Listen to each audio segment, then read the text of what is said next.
शासनातर्फे बहीण लाडकी मुख्यमंत्री बहीण लाडकी योजना ही अत्यंत अशी चांगली योजना आपल्या बारामती किंवा महाराष्ट्रामध्ये आणलेली आहे। तर यामुळे या योजनेमुळे काय होणार आहे की आपल्या ज्या महिला आहेत सर्वसामान्य गृहिणी त्यामुळे त्यांचं सबलीकरण होणार आहे आणि त्यांना दर महिन्याला 1,500 रुपये एवढी रक्कम खात्यामध्ये जमा होणार आहे। त्यामुळे ते स्वतः सेल्फ डिफेन्स स्वतःसाठी काहीतरी करू शकतात, जेणेकरून घरच्यासाठी किंवा मुलांसाठी स्वतःसाठी काही म्हणजे करू शकतील आणि त्यामुळे त्यांचं चांगल्या प्रकारे सबलीकरण होणार आहे।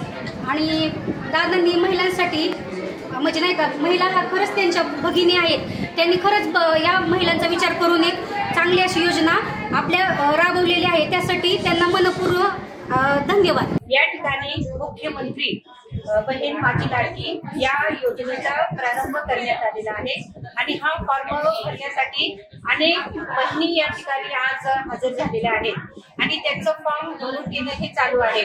आता ही जी योजना अजितदादांनी सुरू केलेली आहे, या योजनेमुळे गरीब महिलांना उत्तुर महिलांना खूपच फायदा होणार आहे। कारण या ठिकाणी ही जी रक्कम मिळणार आहे 1,500 रुपये, या रकमेतून या महिला आपल्या मुलांचं शिक्षणाचाही खर्च करू शकतील आणि ज्या गरीब महिला आहेत त्या आपल्या उदरनिर्वाहाचा देखील त्यामध्ये खर्च करू शकणार आहे।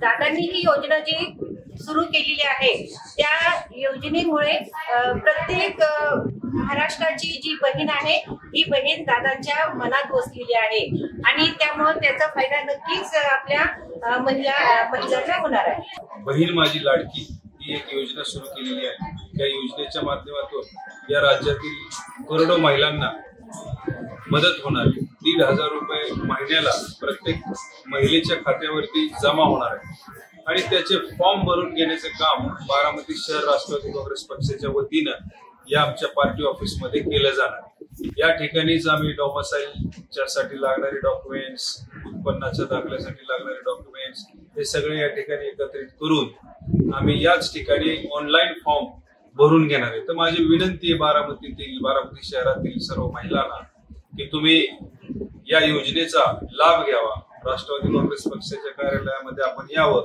आपले डॉक्युमेंट्स जमा करावे आणि या योजनेचा आपण फायदा घ्यावा। किती महिलांना साधारण त्याचा लाभ मिळू शकतो? बारामती शहरातील ज्यांचं उत्पन्न 2.5 लाखापेक्षा कमी आहे या सर्व महिलांना या योजनेचा लाभ मिळावा अशी माननीय अजितदादा पवार यांचा आग्रह आहे। त्यांनी तसे सूचना देखील आम्हाला दिलेल्या आहेत की बारामतीतील कोणतीही महिला या योजनेपासून वंचित राहू नये याची काळजी राष्ट्रवादी काँग्रेस पक्षाच्या कार्यकर्त्यांनी घ्यायची अशा आम्हाला माननीय दादांच्या सूचना आहेत।